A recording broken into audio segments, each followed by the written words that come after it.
Welcome to the Welsh Woodman channel, and in tonight's video I'm going to be showing you how I made my wood turning sharpening jig. Now, why is it important to have sharp tools? Firstly, if you've got blunt tools, what you'll tend to do is push harder, and that's when accidents tend to happen and things go wrong. And secondly, if you've got a sharp tool rather than the blunt one, you're going to remove material far more efficiently, and it's just going to make it an easy and enjoyable experience for you. So what a grinding sharpening jig does, it gets your tools to a nice razor sharp edge, an accurate and consistent angle each time. And if you use the same angle each time as you're turning, your body gets used to it, you build up that muscle memory, and the whole process just becomes easier over time. So I'm going to talk through my entire process of making this. I've got a cutting list in the description below to help you if you want to make this one at home. It does require a little tiny bit of welding. Now, I'm not the best welder in the world, but if I can do it with a cheap Aldi welder, I'm sure lots of other people can do it out there. And we'll have a look at how to sharpen a few of the tools then at the end. So as you can see, I've got the jig mounted on an 18mm piece of plywood. And I've just got them centered with the wheels, the grinding wheels. And how the jig works then is we've got this little sliding carriage that can slide out to any sort of tool length. And when we want to lock it into place, we just twist those two little bolts there, and as you can see, that's locked pretty much firmly into place. If you wanted a really tight joint to make sure it doesn't vibrate loose, you just use a spanner on the head, twist once, and it tightens it up into place. On the end then, we've got the little attachment for grinding. We can take that off, and what I wanted with this to be is multifunctional, so I could just really easily take this off and put another attachment on for sharpening a specialist tool. So that's really easy, just slips onto the end, tighten down, you can tighten down with a spanner again. Mark it at the bar then. I'm going to first of all use a tri-square at the end to square off the edge, because it's not completely at 90 degrees when it came. Use a rule then to measure, because this is the sleeve, we're going to need this at 200mm. And in inches, for anyone in the States, around about 8 inches. Now, if you want to make sure these are easier to see when you come to doing your cutting, what you could do is put a bit of engineering fluid liquid along there, or you could even use a Sharpie, and it just really highlights the scratches. So, almost ready to saw. What I've done is I've disconnected my dust extraction, because you don't want any sparks going into your dust extraction that's been collecting all of those bits of wood dust that could cause a fire. So I've just put one of these extractor bags on the back that's empty, just to catch any of those sparks that could come off. We want to be making sure that we've got ear defenders, we've got eye protection. So I've got the bulk of my parts cut out. The next step after we've cut all our pieces is to use a deburring tool. So we've got these sort of burrs that have come off then when we've come to doing the cut, and we just want to get in there and scrape those out of the way. And that's going to help the bar then slide smoothly in and out of this, and you're not going to have any sharp edges to catch yourself on.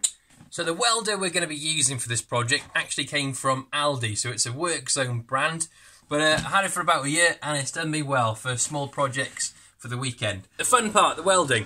So I've got my 25mm box section, and I've got my 2 L brackets. What I've done is I've cleaned up these surfaces with a bit of wet and dry paper, or you could use an angle grinder with a flat disc attachment to clean these up, make them nice and shiny, free from grease or anything that's going to affect the welding. So I'm going to put these together, and what I've done, just to make my life a little bit easier, I've actually trimmed these 3mm longer than the bar itself.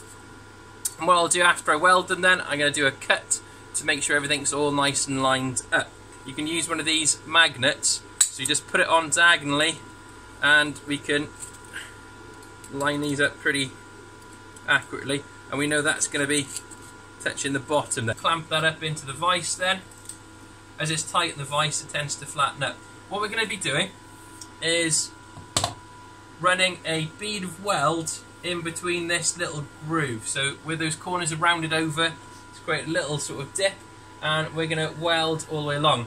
So what I tend to do is I'm going to tack weld these two ends, tack weld these two, then run that weld all the way along. We can grind that back then. Make sure I've got my heat-proof gloves on. Any exposed skin is all out of the way. Gonna clamp my tool there, so as my stick will go on that, it'll create the arc. I'm going to be using my welding masks. Put that on. I've set the welder to mild steel. I'm going to strike on, and this action's a bit like striking a match. Feed a steady slow until we get up to those 2 tack welds.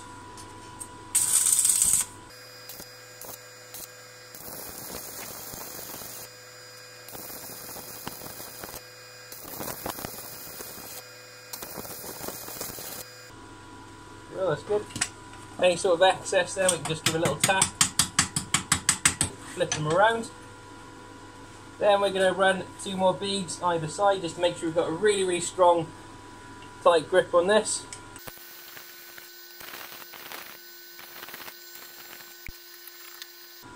So you can see the welds along there. Not the greatest welder in the world, to be honest, but it'll do the job. So it's the next day and our welds are all nice and cool. So we're going to use the angle grinder to grind these all nice and flat and just to neaten them up a bit. So I'm going to whack that into the vise. I'm going to put my ear protection and eye protection on. And I'm going to be using an angle grinder. You could use a file to do this as well. I have taken the guard off for this. I wouldn't normally do it, but this flat disc wouldn't fit on otherwise. So I'm just going to be really careful with my hands as I'm holding this. So it looks a bit neater now. I have got a few voids in the weld. So like I said, I'm not the best welder, but it's strong enough, sturdy enough for what we need to do. Just going to trim these 2 ends. Next step, we're going to be centre punching our holes for some screw holes to connect this to the base plate and some holes for our little adjustment screws. And we're going to be using some M10 bolts and nuts to tighten and loosen the adjustment. So we're going to mark up now where these holes need to go. Now on the bottom plate I'm going to come in 15mm from either end to do some screw holes. And I'm going to measure the centre point, so measuring the halfway. Right, I'm going to be using something called a centre punch, and this is just going to make a little dimple where we need to drill our holes.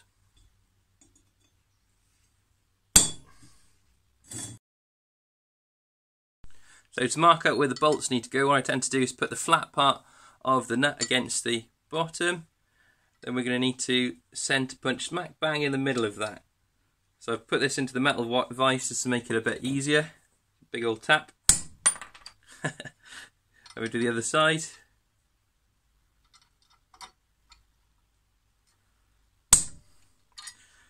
And that'll give us these little dimple points to make the drill register and drill through easily. Now, because we're going to have to drill some big holes, we're going to step up the drill bit.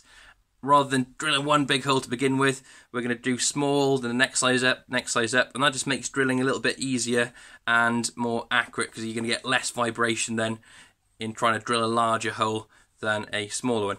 So I've got a 4.5mm drill bit, which would be punch points.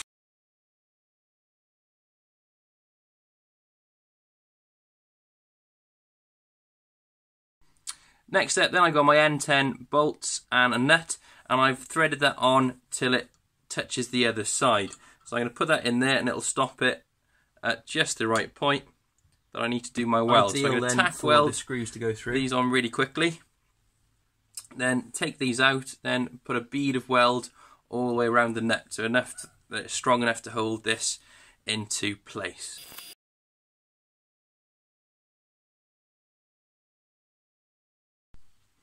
So I've just drilled a 10.5mm hole in the connection block. So these are the bits that are going to be going over the end of our sliding bar so we can slide it in and out.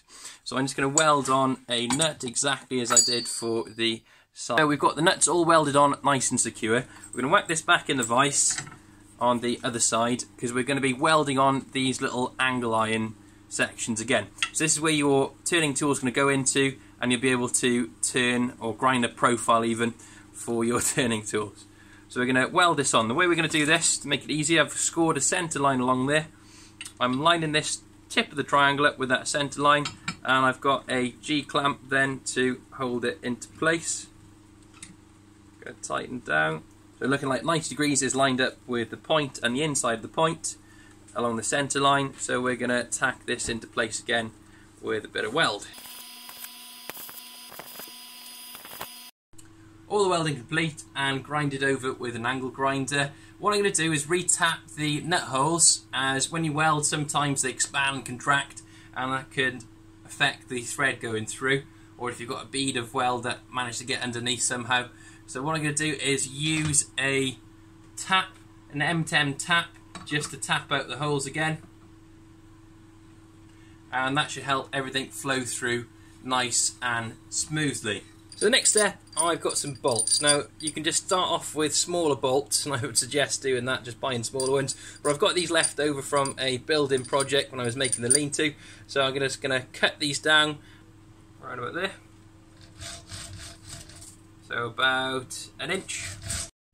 So we've cut it in half, we're going to put it in the vise then, nice and tight on the bottom. Going to get a file, and we're going to file just the corners, taking off any sharp spots or edges, rounding over. Now because we've done this, what we're going to need to do is establish where the thread starts again, and the easiest way of doing that is using a die. So I'm going to push the die down, get lined up, we're going to start it off, and it's back onto those threads then, so it will help this thread through nice and easily. So it's going to give them a test, and we're going to do exactly the same with the other 6. Like I said, you can just get a smaller bolt to begin with, and that would be a lot easier. Let's give them a try out. Yeah, seems to be threading in quite nicely. Next thing we're going to do is we're going to use a rattle can to spray some paint over the top. I'm just going to go in with black in this case, and that's just to give a barrier to prevent it from rusting then. You want to come back a little bit from your work and do light spray coats rather than thick and heavy, and you want to do several coats rather than putting one thick coat on to begin with, and that'll give you a far nicer finish. So I'm going to spray all these pieces, then we're going to start connecting it to the grinder. I think what I'll do in future videos, just to make this tightening process a little bit easier, is make some little brass knurled knobs that I can use to tighten up. So if that's something that would interest you, let me know in the comments, and I can make a video on making the knurled knobs.